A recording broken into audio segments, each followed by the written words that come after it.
Hi, and welcome to our channel. This is Everything Money. My name is Seth. I'm here with my dear partner, Paul. A lot of young folks are getting in the market, and if you are new to this, you might be wondering what the market is. I bring you a video about what the stock market is from a stock market and real estate expert that is Paul Gabriel. And if you've just found our channel, we welcome you in. The market can be scary. Investing can be scary, especially if you're young and listening to your folks. If you're old and you still have never done this and you feel alone out there, we're happy you found this video. In this video, we're going to talk about what the stock market is, why it goes up, why it goes down, and the risk involved in terms of getting your hard-earned money in there to invest. I present to you Paul Gabriel. Hello, Paul. How are you? I'm wonderful. How are you? What is the stock market? I literally got this question as I was talking to some young folks, and there's some fear involved with maybe putting my money that's in my bank in the stock market. So what is the market? Go ahead, Paul. So the market started in the late 1700s or early 1800s, and it was a very simple bunch of guys sitting on literally, I think, a dock in New York City or something and trading shares of companies. It was that simple. It was just, hey, I'll take this company, I'll pay you this for it.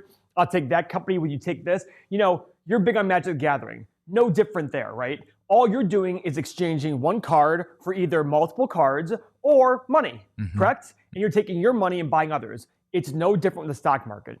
It's basically a marketplace where people go and buy and sell pieces of businesses. And that's the most important part that everybody who's new or unfamiliar with the market have to remember. You are buying a piece of a business. You're not buying some piece of paper. You're buying a piece of a company. It's literally called a share. A share of a company. That's all you're doing. And a company will go out there and they'll go public on the stock market, which means they're going to allow themselves to be owned by the general public, and they're going to issue shares based on picking the value of their company and dividing it by X number of shares. So as an example, if a company goes public and they say, hey, we're worth $10 million and we're going to issue 1 million shares. Very simple calculation, $10 per share. So they're going to issue their shares at $10. And what you're going to want to do is say, hey, I want to own this company. I'm willing to pay $10. I think it's worth $10. And as it grows and the cash flow gets better and the bank account gets better and the balance sheet gets better, this will go up. And that's all you're doing here. No different than if you started a business and you grew it for 10, 20, 30 years and sold it off someday. So that's the general idea of what the market is. Now, has it become a lot more confusing with these different financial instruments? Of course it has. However, in its very simplest form, it's just a marketplace where people buy and sell shares of companies so you can become a part owner of the company. Why does the stock market go up or down in value, which obviously leads to an increased amount of risk? So, first off, I don't believe that it's risk. I don't believe that just because stocks go up and down makes them risky. Stocks go up and down, it makes them more volatile, not more risky, right? And the reason they go up and down more than a thing like real estate, an asset like real estate, is because stocks are more liquid. You can buy and sell them very quickly. If I told you today, Seth, go buy a piece of Tesla, how long would it take you?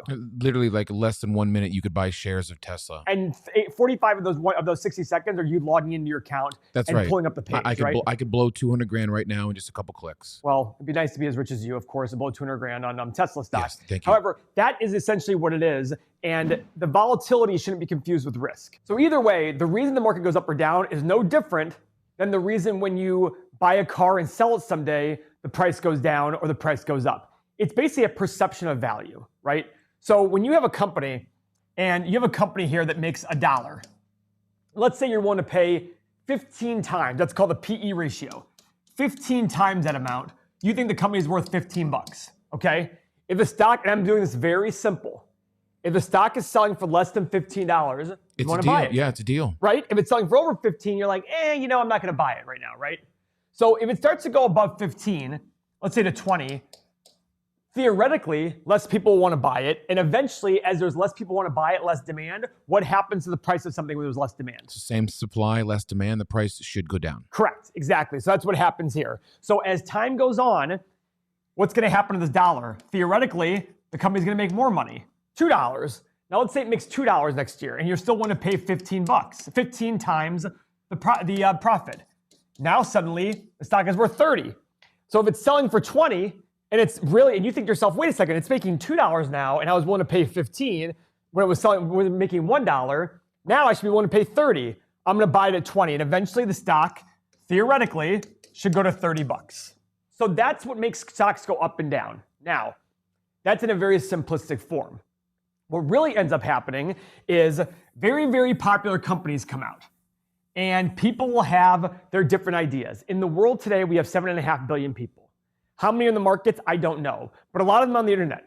And when we have more demand for a stock because there's a lot of excitement and hype for the company, it can make the stock price go up because of more demand of the stock, right? Like you said before, with the same supply of stock and the demand going higher, what happens to the price? It goes up. At some point, it's going to go based on the revenue and the profit of the company, but in the short run, it can be based on the popularity of the stock, because as demand goes higher, it means the stock is more popular and the price will go up and up and up.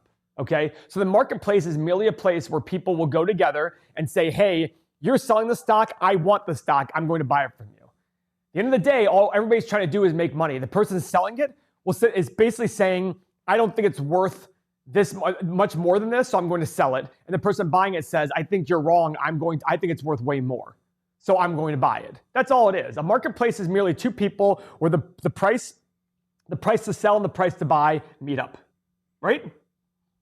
What is the average return on investment if you put your money in the stock market? So if you go back to 1871, and there's I believe, the Yale website that has to do with Shiller, Robert Shiller, or the guy who does the cyclically adjusted PE ratio? He has data going back to the equivalent of the S&P 500, going back to 1871. And I think one time I did the math, and with dividends, the stock market returned about 9.9% a year over long periods of time. Now, we've seen decades where it's gone, 15 to 20% a year for long periods of time. And we've seen a decade where it's gone 0 to 5% a year over a long period. In fact, we've seen decades where they're negative. If you look at 1999 or 2000 all the way to 2010, the returns were actually negative. So it all depends on these factors, but over long periods of time, decades of time, you should get on or around this if you just invest in the market in a low-cost ETF and just say, I'm just going to own the market and let the market do what it's going to do, because I believe that over long periods of time, the U.S. economy and companies within the U.S. economy will just grow very steady and get me my 10% return. If you like what you heard and you like Paul's teachings, we will bring you more of this on our show. Make sure, as always, you tickle the thumbs up and go ahead and give us a subscribe if you want to learn more. We put out a zillion videos, and if you're eager to learn, we can help you. This is our show, Everything Money, and thanks for watching. Appreciate it.